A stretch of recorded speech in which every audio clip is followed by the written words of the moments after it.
Bien, continuamos. Hemos mencionado mucho sobre la generación de valor y el incremento de valor para los accionistas. Pero, ¿cómo se mide el incremento de valor para los accionistas?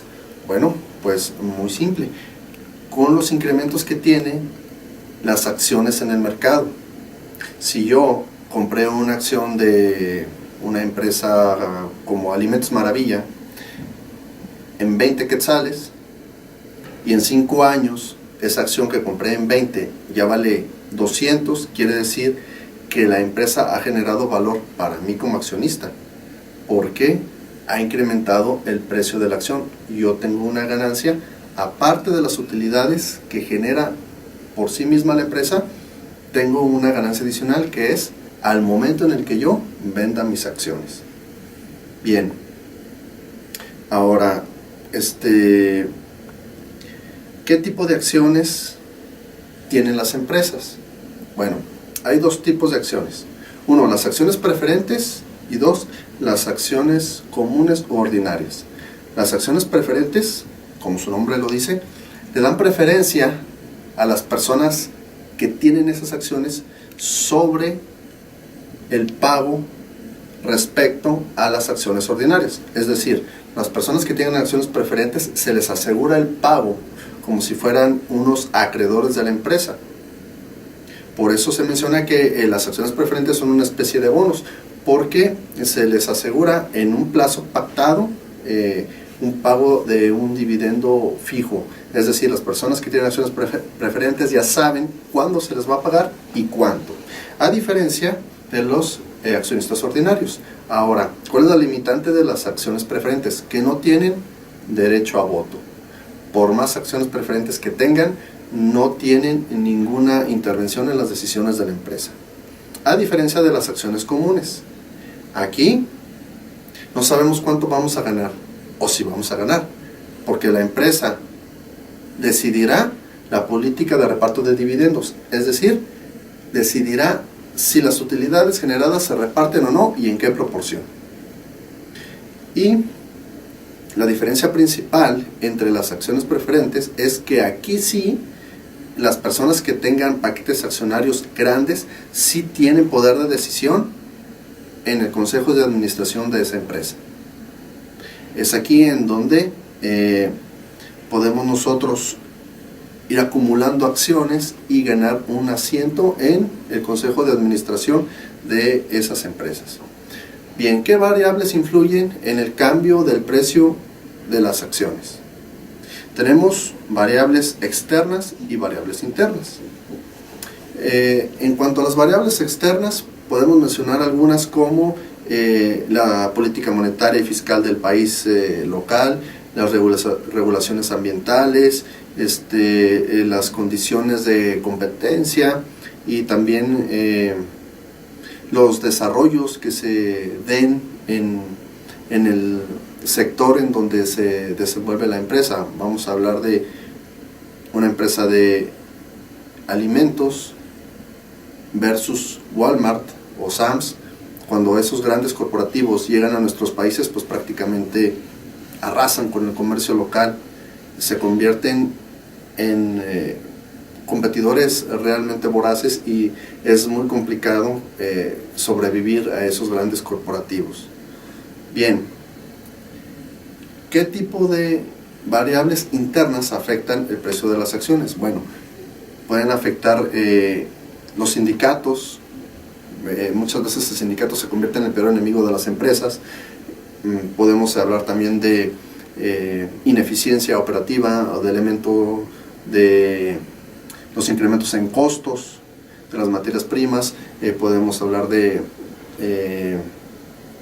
algún tipo de plaga, por ejemplo aquí en Guatemala con lo del café, la roya, si se da un brote de roya, pues afecta a la industria cafetalera en específico, no afecta a más industrias. Entonces ese puede ser una restricción que afecte el precio de las acciones de las empresas que se dedican a la producción y venta de café. Bien, entramos ahora sí pues en materia de el riesgo.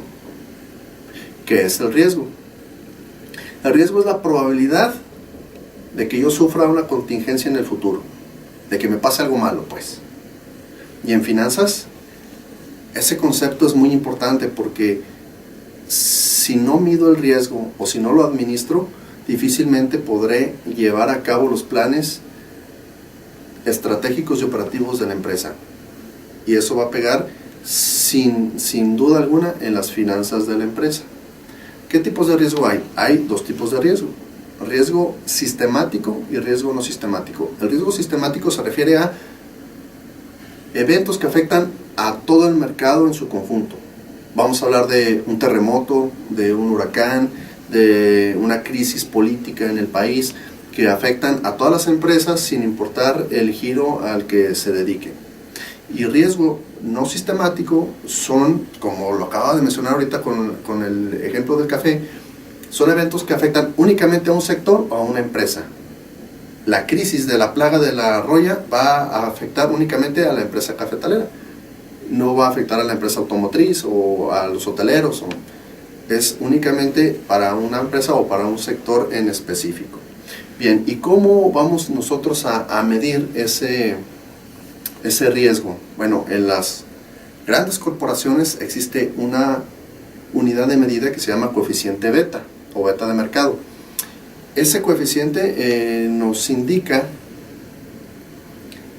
la relación que guarda el precio de la acción de nuestra empresa en comparación con el promedio del mercado. Es decir, si el mercado sube, vamos a hablar de un 1%, y mi empresa no sube un 1%, sube 0.7%, podemos decir que mi empresa tiene una beta del 0.7%, o sea que mi empresa sube menos en promedio que lo que sube el mercado. Ahora, si lo ponemos en el plano inverso, si el mercado baja 1% y mi empresa tiene una beta del 0.7, quiere decir que mi empresa probablemente bajará 0.7, no un 1%. ¿Sí?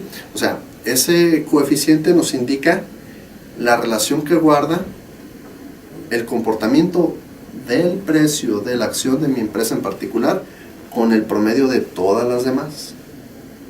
Empresas como Cemex que tienen betas altas, quiere decir que en un día bueno, que el mercado suba 10%, la empresa de Cemex subirá 20%. Pero también un coeficiente beta elevado quiere decir que tiene más riesgo esa acción. Caso inverso, si el mercado baja 10%, la acción de Cemex bajará 20%. ¿Sí? Acuérdense que hay una premisa en esto de las finanzas, que a mayor riesgo, mayor rendimiento probable. Bien, este coeficiente beta pues se obtiene en base a una fórmula estadística en donde vamos a comparar todos los días de cotización de la acción de mi empresa contra la cotización del mercado en general desde que nace la empresa hasta el día de hoy. Y vamos a sacar un promedio en donde vamos a analizar la varianza y vamos a analizar la media versus el mercado. Si una empresa tiene una beta igual a 1, quiere decir que se comporta exactamente a la par que el mercado. Es decir, si el mercado sube un 1%, mi empresa sube un 1%. Si el mercado baja 1%, mi empresa baja 1%. Y una empresa o un instrumento que tenga un coeficiente beta 0, ¿qué significará? Exacto, que es libre de riesgo, que no tiene riesgo. ¿Existirán esos instrumentos todavía después de la crisis del 2008? Yo creo que ya no. Vamos a analizarlo y vamos a buscar en los mercados financieros algunos coeficientes beta para practicar y para conocer cuál es el comportamiento de las empresas y vamos a ver si en ese camino nos encontramos una que tenga un coeficiente 0.